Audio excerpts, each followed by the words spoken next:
Hi friends! So recently I did a video where I tried out these watercolor crayons that I had never seen before. Yes, I found something that I had never seen before. And I actually had so much fun that I wanted to do a whole video trying out new supplies. So I grabbed a bunch of things that have been gathering dust in my craft room, just waiting for their moment to shine. Let's see how many I can tackle before I run out of time. First up, we have this gem, sent to me by my friend Cassie from the Cassie Projects. She just released her Art Advent Sketchbook. It's a Christmas-themed art prompt book with 25 festive prompts. I'm super excited to try it out, so I'll drop a link in the description if you want to join me on this merry art journey. Now, the first page that I'm diving into is actually a coloring page. Coloring page.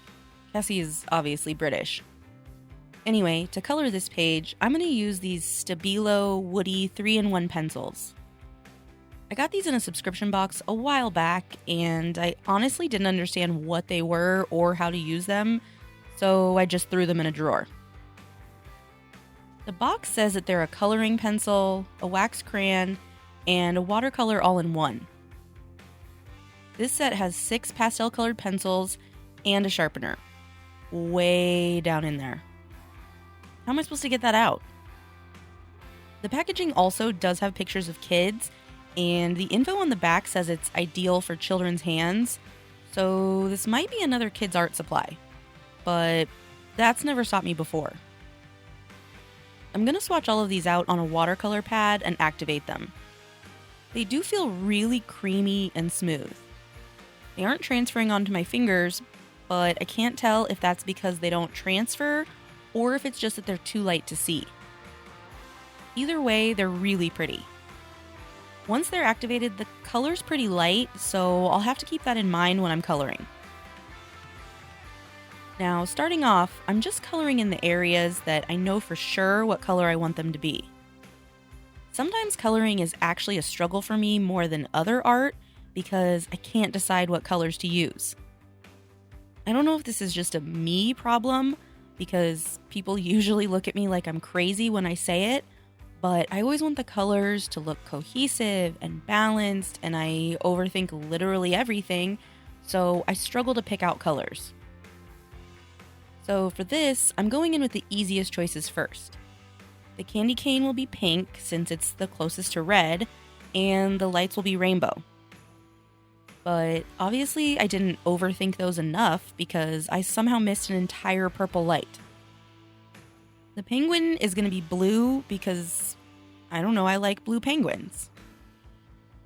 So while I think about the rest of the uncolored areas, I'm going to go through and activate all of these colors and spread them out. Since the pencils are really fat and don't come to a sharp tip, they're pretty hard to get into small areas. So I went way over the lines in a few areas and also have a few blank spots. So I'm working with the water to spread it out a little bit more evenly. After that, I used a wet brush to pull color directly from the pencil and then paint it on. I'm not sure that it added any more opacity to the color, but it did smooth out the finish. For the marshmallows and whipped cream, since they're white normally, I wanted to brighten them up and make them stand out. So I decided to add pastel shadows and highlights. I couldn't find a reference for exactly what I wanted, so I had to just sort of make it up, which only works out for me about half the time. But I actually don't hate how this is looking. The mug itself took a lot of thought, because I used every color of pencil on the lights, so I couldn't use any one color for the mug or that color of light would blend in. I decided to go with a bluey green, and to make the mix, I scribbled a bunch of blue and a bunch of green onto a palette, activated it, mixed it together, and then painted it on.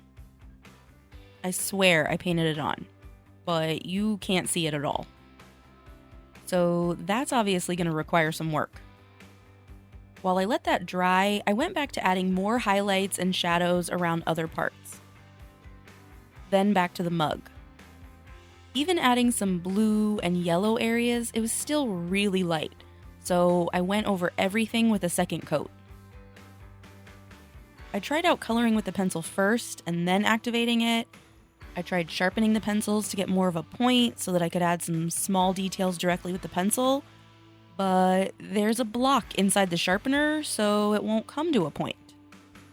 For the background, I went with a rainbow burst. I colored with the pencils first, then activated and spread it out. Then, since it was still looking a little streaky, I went over it with another layer of color pulled directly off the pencil. When I went back to the mug to add more color, I actually found that I could smudge it with my finger to blend it out without using any water. I'm thinking that maybe it's because there was so many layers already on there, because when I tried the same thing on the background, it didn't smudge as easily. I did try heating the page with a heat gun since these are wax, but all that did was make my fingers really hot. Since all of the colors sort of dulled the lines, I went over everything with these Graphix Fineliners. I also have never used these before. I really wanted to use the smallest one, but almost immediately it stopped working. I thought maybe it was because of wax building up on the tip, but nothing I did would make it work again. So I had to go with a slightly thicker outline, and it was about here that I realized I should have colored inside the mug handle. Whoops. For the last few little details, I did have to find a different fineliner in a tiny tip. So technically I cheated. But this page is complete. I'm actually really happy with how this page came out, even though it's not at all what I had in mind. I probably would normally go over this with colored pencils to add a bit more depth, but it was pretty fun challenging myself a bit. As far as the pencils, I do actually really like them. I wish there were a bit more colors or that I could have sharpened them more, but they worked how they were supposed to, and I had fun with them. The next supply that I'm going to try out are these Simptap paint markers by Arteza. I've seen a lot of my fellow creators use these, and it seems like they all really love them. I really like the Arteza brush tip markers that I have, but I've never tried these. Let's swatch these babies. These did take a little bit of time to activate because the paint flows really slowly, and the colors on the lids don't match the paint very well on some of them, so it's actually a good thing that I swatch everything first. Like, this green is a lot less blue than it is on the cap, and I thought this was a gray, but it actually came out really blue. So the page that I'm going to use these on is titled Abstract Patterns. It says, add shapes to this page that overlap one another, and then in each section, add patterns. Now, even though this is meant to be abstract, I do want it to sort of look like something, so I decided to go with a loose, sort of wintry landscape. So I started furthest in the background, just filling in the shapes. Now, as far as these markers go, they really aren't my favorite paint markers that I've ever used. They aren't even my favorite Arteza markers that I've ever used. I mean, they're fine, but I sort of expected them to be really juicy, but they actually felt a little bit on the dry side. I did pump more paint out as I was going, but I found that the paint flowed so slowly that if I pumped too much at once, it just dripped off the base of the marker tip and didn't actually flow to the end. I will say this paint does have pretty good coverage, even over other colors when I would make a mistake, but they are sort of streaky over large areas, so I ended up doing 2 coats on the shapes. After those 2 coats were dry and I clippied the book to keep the page from curling up, I went in and added patterns to each section. We have a sky, a blobby star, this little hill over here, this lake, some trees, what's supposed to be some sort of wintry forest animal, and the snow. And this page is done. It's pretty simple, but I actually really like it a lot. The markers were okay, but I much prefer the other Arteza brush tip markers. The last supply that I'm going to have time to try out this week are these alcohol markers that were actually sent to me by Grabie. I do really love my Ohuhu alcohol markers, so these have some pretty stiff competition. They have a brush tip on one end and a chisel tip on the other. Does anyone actually use the chisel tip? I honestly never use it. Most of my markers have a brush tip on one end and this like fine bullet tip on the other, and I never really use the fine tip either, but I never use it less than I never use the chisel tip. Swatching these out, the markers seem to flow really nicely, and they have a nice range of colors for a pretty small set.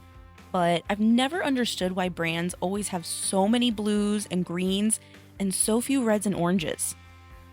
But now I need to try these out on a page. And the one that I'm going to do is this roll the dice page. I couldn't find a die in my house to save my life, so I had to resort to a random number generator. First, we have 2, which is cold colors, 2, cute style, and 5, a drink. So I need to make a cute drink in cold colors. After sketching out my drawing in pencil, I made sure to lighten my drawing as much as possible and erase any extra lines with this electric eraser. I love this stinking thing. It really just buzzes that pencil right off.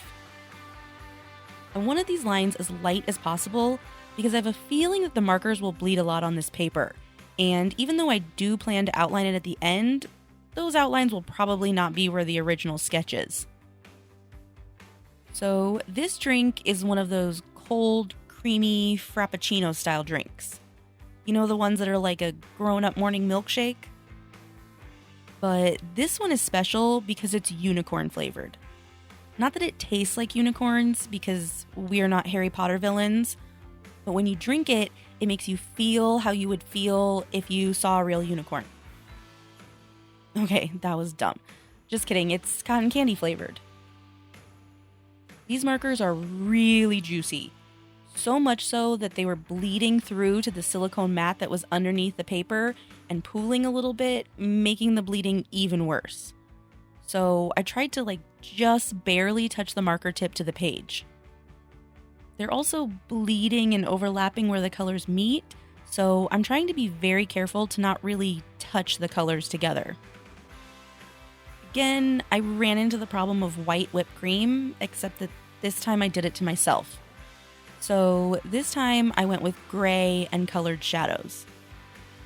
There's not really any super light, cool colored markers, so I'm just going full saturation here.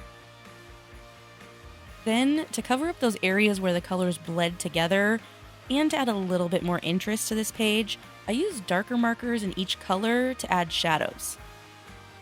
Would there be shadows inside the cup? Probably not. Then I added some extra touches to the straw, the cherry, and the whipped cream. And then for the background, I went with a light blue stripe and a light purple stripe since there was no light pink. And then I used those same colors to add sprinkles to the whipped cream. I wanted to give the background a bit more depth and make it more interesting, but there weren't any really similar but slightly darker colors. And normally this is where I would bust out my colored pencils, but I don't have any colored pencils that I haven't tried before. So instead, I just decided to try and go over it with the same markers and see if it would show up darker on a second coat. I really wasn't sure if this was going to work, but I added a sort of dotty gradient. And even though it was looking sort of sus when it was wet, it looked pretty cool after it dried. It's more subtle, and I really like it. Last, to add back in the outline, I again had to use the medium-sized fineliner because I was never able to revive that smallest fineliner. I made sure to follow the marker lines instead of the original sketch. And then I went around the outside with the largest fineliner to make that outline really thick. I also used a ruler to make sure those cup sides are perfectly straight. Last, I used this Arteza white gel pen to add some thick highlights. This is also a supply that I've never used before. I'm not sure the highlights really add that much to the picture since there's already so much white, but the gel pen worked really well. And this page is done, and I'm really happy with it, and with the alcohol markers, and the book, and I just love everything. So that's all of the products I had time to get through this week. The majority of them I really liked, especially Cassie's book. That was a blast. Should I try more new art supplies? Maybe tackle more of the Art Advent Sketchbook? What do you think? Thanks so much for watching, and I'll see you next time.